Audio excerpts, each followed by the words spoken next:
తర్వాత మనం ఇక్కడికి వచ్చి ఆ డిమాండ్స్ చూస్తున్నాం.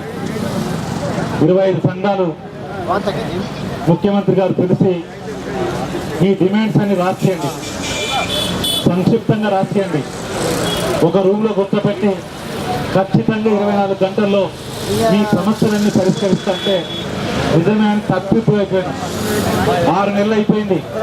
ఇవాళ మనం పెడుతున్నటువంటి డిమాండ్ ఏమిటంటే చాలా ఆయన ఇచ్చినటువంటి హెల్త్ కార్డు ఇవాళ ఓ యశోద దవాఖాన కానీ ఓ అపోలో దవాఖాన కానీ ఆమోదించకపోతే అక్కడ గుండె కొట్టుకొని ఆగిపోతున్నటువంటి టీచర్లు ఉన్నటువంటి దుస్థితి.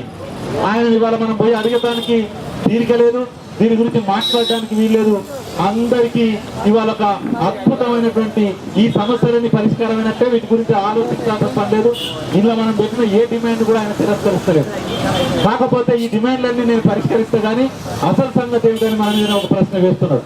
ఆ అసలు సంగతి పరిష్కారం నేను KG to PG అనేటువంటి ఒక మంత్రముగ్ధమైనటువంటి ఒక అది తీసుకొని వచ్చిన కనుక దీన్ని సహకరించమని చెప్తున్నాను. మరి ఎందుకో మనల్ని మర్చిపోయినా లేదా అది పెట్టడం ఎందుకు అనుకోరు కానీ ఇలా ఆ డిమాండ్ లేదు. TTDF ఉటో అయ్యా KG to PG సంగతి ఏంటంటే అసలు సంగతి బయటపడుతుంది. ఇప్పుడు మనకు అయ్యా కేసీఆర్ గారిని ఇవన్నీ ఆయన వద్దన్న ఇచ్చేటట్టే ఉన్నది. ఎందుకంటే అది అమలైతే లేదని వేరే విషయం. కానీ ఆ KG to PG తోటి మన వాళ్ళంతా గింగిర్లు కొడుతున్నారు. మనకు వచ్చిన ఎమ్మెల్సీలు మన ఉపాధ్యాయ సంఘ నాయకులంతా కూడా అబ్బాయి ఎంత అద్భుతంగా ఉందండి, ఈ అద్భుతమైనటువంటి అల్లావుద్దీన్ దీపం ఎప్పుడు వెలుగుతుందో కానీ మనం అంతా ఆరిపోయేటట్టుందంటే వీళ్ళకి అర్థమవుతుంది. కనుక ఇవాళ పరిస్థితి ఏమిటంటే ఈ డిమాండ్ల పట్ల ఉద్యోగ సంఘాలు ఒకవైపు PRC గురించి మీరు మాట్లాడకండి, కడుపు నిండే PRC సిద్ధంగా ఉన్నది. అది 39-43 అనే కాడ గీత గీసి ఉంది కనుక అదేమి ఇది కాదు. మనం కూడా భరోసా ఉన్నాం. 43 ఖచ్చితంగా వస్తుంది నాకు తెలిసి. ఎందుకంటే 43 ఇవ్వడానికి కేసీఆర్ కి ఏమి ఇబ్బంది లేదు, కేసీఆర్ ఒప్పించే నాయకత్వానికి ఇబ్బంది లేదు. ఇక్కడ ఉన్న ఏ డిమాండ్లు కూడా కేసీఆర్ ఒప్పుకోవడమైనటువంటిది ఏం లేదు. ఆ పోరాటం మన పోరాటం దాని వైపు ఉన్నందుకు నిజానికి మనం అభినందించాలి. కానీ ఈ స్వల్పమైన డిమాండ్ల కోసమే ఇవాళ తెలంగాణ ఉద్యమం వచ్చిందా? ఈ స్వల్పమైన ఉద్యమాల కోసమే కేసీఆర్ ఇవాళ నాయకత్వంలో ఉన్నాడా అని చెప్పి మన లాంటి సంఘాలు ప్రశ్నించాల్సిన అవసరం ఉన్నది. దీనికి ప్రత్యామ్నాయంగా ఈ సమస్యలతో లింక్ ఉన్నటువంటి విద్యా వ్యవస్థకు సంబంధించినటువంటి అంశాల పట్ల ఈ ప్రభుత్వం యొక్క ఆలోచన ఎట్లా ఉన్నది? ఇవాళ పత్రికలు మీరు చూస్తుంటారు, మన విద్యామంత్రి ఒక ప్రైవేట్ స్కూల్ ఆర్గనైజేషన్లకు వెళ్ళి విద్యారంగాన్ని మొత్తం ప్రచారం చేస్తాం అని ఓ ప్రైవేట్ కళాశాల యాజమాన్యాల సంఘాలతో మాట్లాడుతూ ఉన్నాడు. మన సంఘాన్ని మాత్రం మనం దగ్గరికి పోతే మీకు తెలియదు ఈ అద్భుతాల గురించి అని చెప్పి మన రాములను మన రఘునందన్ని మనల్ని అయితే నోరు ముయించే ప్రయత్నం చేస్తూ ఉన్నాడు. కనుక ఇవాళ మనం ఈ డిమాండ్లతో పాటు అసలు డిమాండ్ ఇవాళ తెలంగాణ విద్యారంగం లోపల ఉపాధ్యాయులను మీరు మొత్తంగా ఇచ్చేసేటువంటి విద్యారంగాన్ని ఇచ్చేసి ఈ విద్యారంగాన్ని ఈ దుస్థితికి కారణం మనం అని చెప్పి మన సంఘాలని చెప్పి ప్రధానం చేసేటువంటి ఒక కుట్ర ఈ డిమాండ్ల వెనుకాల బహుశా ఈ ప్రభుత్వం ఆలోచిస్తున్నదని చెప్పి నాకు ఈ ప్రభుత్వ పరిణామాలను గమనిస్తున్నప్పుడు అర్థమవుతున్నది. కనుక చాలా సీరియస్ గానే ఈ ప్రభుత్వం మీద అయ్యా ఈ డిమాండ్ నిజానికి ఎంత ఈ విచిత్రమైన పరిస్థితి ఏమిటంటే ఇప్పుడే ఒక టీచర్ యొక్క తండ్రి యాక్సిడెంట్ లో ఇదైతే యశోద హాస్పిటల్ పోతే యశోద హాస్పిటల్ అయ్యా మీరు గతంలో ఉన్నటువంటి రీఎంబర్స్మెంట్ కైనా అనుమతించవచ్చు కదంటే గతంలో అనుమతించాలని లేదా కేసీఆర్ చెప్పాలి, మేము అనుమతించాలని చెప్పి నిస్సిగ్గుగా యాజమాన్యాలు చెప్తున్నాయి. ఓ కార్పొరేట్ యాజమాన్యాన్ని అదుపు చేసే పరిస్థితులు మన ప్రభుత్వం లేదు. రాత్రి ఒక సమావేశం జరిగింది విద్యారంగంలో, అసలు ప్రక్షాళన గురించి SCRT మేధావులంతా కూర్చొని నిన్న TRCలో చర్చ మాట్లాడుతూ ఉన్నారు.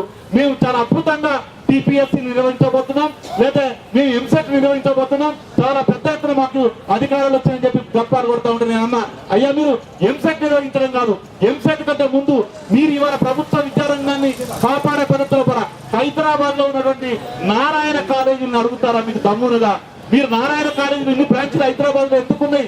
ప్రభుత్వ జూనియర్ కాలేజీలు ఎందుకు పోతపడుతున్నాయి? లేదా ఇవాళ సక్సెస్ మోడల్ స్కూల్ పరిస్థితిలో కదా మిగిలిన ప్రభుత్వ పాఠశాలను పోతున్నప్పుడు మీకు ఆలోచన ఉన్నదా?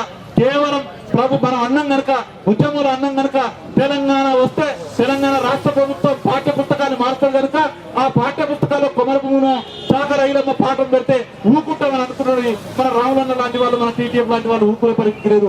కనుక మనం అంటున్నది ఏమిటంటే మౌలికంగా ఈ విధానం ఏమిటి? అయ్యా ఈ పాఠ్యాంశాలు మార్చే ప్రయత్నం ఒకవేళ SCRT చేస్తా ఉన్నది.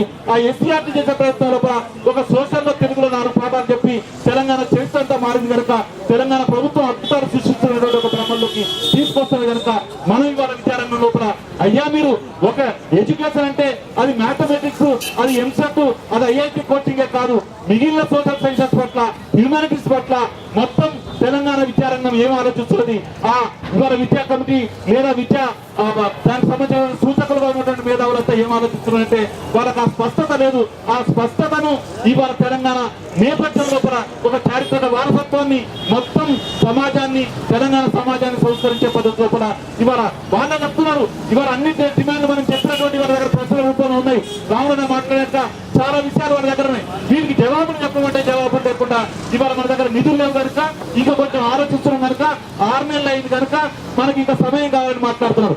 ఎందుకు నీకు ఇంత సమయం ఆయన? యాదగిరి గుట్టను వాటికన్ సిటీ చేసేంత తొందర నీకెందుకు? హైదరాబాద్ ను సింగపూర్ చేయమని ఎవరడిగిండు?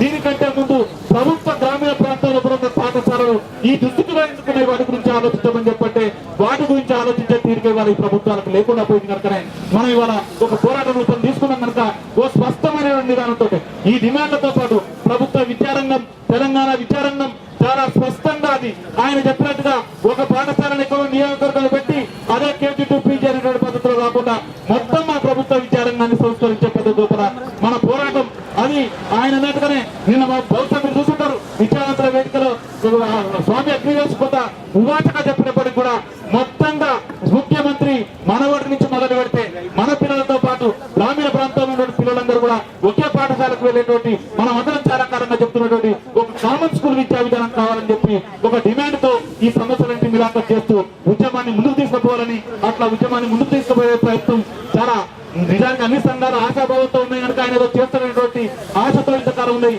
ఆ వేచి చూడలేక ఆ ఉక్కపోత నుంచి బయటకు వచ్చి ఉటో ఇవాళ ఈ కార్యక్రమం చేపట్టినందుకు ఉటోకు తెలంగాణ టీచర్స్ ఫోరం పక్షాన మద్దతును అభినందనలు కృతజ్ఞతలు చేస్తూ నాకు ఈ అవకాశం ఇచ్చినందుకు మనం ఆ దిశగా ఈ ఉద్యమాన్ని ఇంకా ముందుకు తీసుకుపోవాల్సిన అవసరం ఉన్నది. అందులో భాగంగానే తెలంగాణ ప్రభుత్వం మీద ఒక ఒత్తిడి తీసుకొచ్చి మొత్తం విద్యారంగాన్ని మన సమస్యల్ని పరిష్కరించే పోరాటాన్ని కొనసాగించాలని కోరుతూ నాకు ఈ అవకాశం ఇచ్చినందుకు నేను ధన్యవాదాలు చెప్తూ సెలవు తీసుకుంటాను.